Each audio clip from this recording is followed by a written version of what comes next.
Welcome করছি আমার নতুন আরেকটা ডেইলি ব্লগ নিয়ে। বৃষ্টির মধ্যে সবজি কেনাকাটা, রাতের ডিনারে থাকছে টুনা ফিশ ভর্তা এবং আমার পছন্দের নুডলস।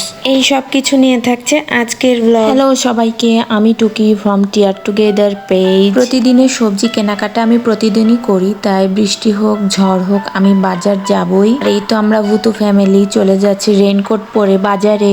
আমার বাসার সামনেই বাজার হয়, অতটা ঝামেলা হয় না, হুট করেই চলে যাওয়া যায়। তবে বাচ্চাকে নিয়ে বৃষ্টি হলে একটু সমস্যা হয়, তারপরে আমি প্রতিদিনই বাজার যাই। আমি যে সুপার শপ থেকে কেনাকাটা করি সেই এলাকা জুড়েই হচ্ছে স্ট্রিট ফুডের দোকান থাকে অনেকগুলো। সকাল থেকে রাত 2টা-3টা পর্যন্ত এখানে স্ট্রিট ফুডের দোকান খোলা থাকে। আর এই তো সুপার শপের মধ্যে চলে এসেছি। বাইরেও সুপার শপের ফল সবজি রাখা থাকে এবং দামটাও দেওয়া থাকে। আমি বাইরে থেকেও সবজি কেনাকাটা করি, আবার ভিতরে যেও কেনাকাটা করি। তবে আজকে বৃষ্টি হচ্ছে বলে আমি ভেতরে যেয়ে কেনাকাটা করব। চোখের সামনে কি একটা অবস্থা, সবাই ইগনোর করি প্লিজ। আমি প্রতিদিনই এইভাবে সবজি খোঁজাখুঁজি করি, কারণ প্রতিদিন কি খাবো, কি রান্না করব, এটা একটা ডিউটি থাকে মনে হয়। তো আমি আজকে ভাবলাম এই ফুলকপিটা নেই, ফুলকপি ভাজি করব। তো চায়নাতে অনেক বড় বড় ফুলকপি পাওয়া যায়।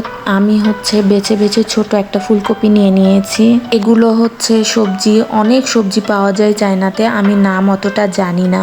এখানে থেকে কিছু আমি ঢেঁড়স নিয়ে নিয়েছিলাম, আর আমার পরিচিত তেমন কিছু সবজি ছিল না। চায়নাতে একটা সুপার শপে ঢুকলে সবকিছু পাওয়া যায়, মানে সবকিছু অ্যাভেলেবেল থাকে। চাল, মাছ, মাংস, সবজি, স্ন্যাক্স আইটেম সব অ্যাভেলেবেল থাকে, তাই অতটা ঝামেলা হয় না। একটা সুপার শপে গেলেই সবকিছু পাওয়া যায়। এখানে বিভিন্ন ধরনের শামুক পাওয়া যাচ্ছে, আর এখানে কাঁকড়া রাখা আছে। এই লোকটা সম্ভবত হাত দিয়ে দিয়ে কাঁকড়াগুলো ধরছিল। আমাদের বাংলাদেশিরা অনেক কাঁকড়া পছন্দ করে, তবে আমি হচ্ছে তেমন একটা কাঁকড়া পছন্দ করি না।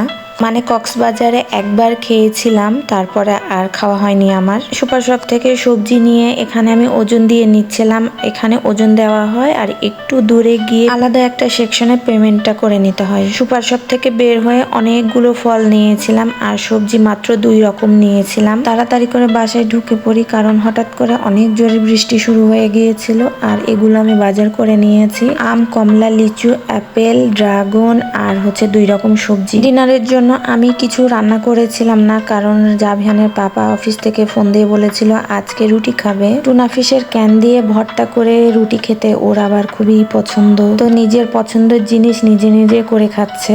টুনা ফিশ ভর্তায় রোস্টেড টমেটো দিলে অনেক টেস্ট হয়। টমেটোটা সেদ্ধ হওয়ার পরে এইভাবে সুন্দর মতো খোসাগুলো উঠে আসে, তারপরে কাঁটা চামচ দিয়ে একটু ব্লেন্ড করে নিলেই হয়ে যায়। ক্যানের মধ্যে প্রচুর পরিমাণে অলিভ অয়েল থাকে, আর এটা প্রচুর হেলদি একটা খাবার। আমি খুবই পছন্দ করি, তবে আমার থেকে জাভিয়ানের পাপা বেশি পছন্দ করে এই খাবারটা। ধনেপাতা, সরিষার তেল, মরিচ, টমেটো আর হচ্ছে কাঁচা পেঁয়াজ দিয়ে মেখে নিলেই হয়ে যাবে, আর সাথে একটু লবণ। ভর্তা করা শেষে আমি ফ্রোজেন রুটিটা ভেজে নিচ্ছিলাম, মানে হালকা গরম করলেই হয়ে যায়। আর সাথে নুডলস রান্না করে নিয়েছিলাম, কারণ রুটি অল্প ছিল, তাই ব্যালেন্সের জন্য এই নুডলসটা করে নিয়েছি। আমি যে নুডলসটা রান্না করছি সেটা হচ্ছে একটা ইনস্ট্যান্ট নুডলস। নুডলসটা শুধু সেদ্ধ করে মশলা অ্যাড করে নিলে রান্না হয়ে যায়। ডাইনিং টেবিলে ডিনারের জন্য খাবার রেডি, সাথে কোল্ড ড্রিঙ্কস থাকবেই। এটা আমাদের ব্যাড হ্যাবিট বলতে পারেন, স্বাস্থ্যের জন্য খুবই ক্ষতিকর, তারপরেও এটা আমাদের প্রায় সময় খাওয়া হয়ে যায়। আপনাদেরকে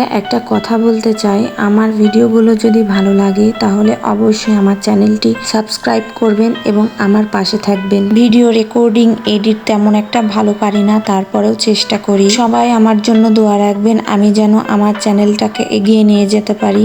আজকের ব্লগটা এই পর্যন্তই। সবাই ভালো থাকবেন। আল্লাহ হাফেজ।